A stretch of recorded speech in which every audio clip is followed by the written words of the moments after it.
Cookery சேனலை பார்த்து யார் வேணாலும் சமையல் பண்ணலாம். ஆனா சுவையான சமையல் பண்றது எப்படி?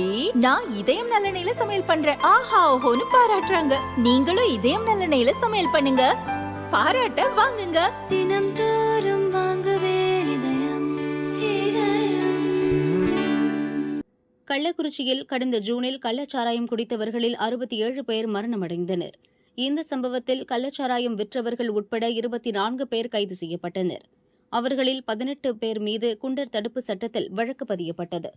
குண்டர் சட்டத்தை ரத்து செய்ய கோரி 18 பேரும் ஹைகோர்ட்டில் முறையிட்டனர். நீதிபதிகள் எம். சுப்பிரமணியம், எம். ஜோதிராமன் அமர்வு விசாரித்தது. அரசு வக்கீல் ராமன் வாதிடும்போது அனைவரின் வழக்கிலும் பதில் மனுக்கள் தாக்கல் செய்யப்பட்டுவிட்டன. இறுதி விசாரணைக்காக வழக்கை ஜனவரிக்கு ஒத்திவைக்க வேண்டும் என கேட்டார்.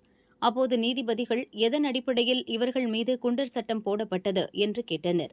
பதிலளித்த அரசு வக்கீல், இவர்கள் பல ஆண்டுகளாக கள்ளச்சாராயம் விற்று வந்தவர்கள்.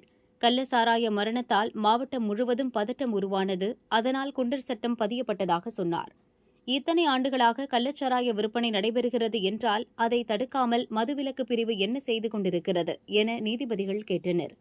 இந்த விவகாரத்தில் அரசின் தோல்வியையும் கவனத்தில் கொள்ள வேண்டியுள்ளது என தெரிவித்த நீதிபதிகள் விசாரணையை ஜனவரி 6ஆம் தேதிக்கு ஒத்திவைத்தனர்.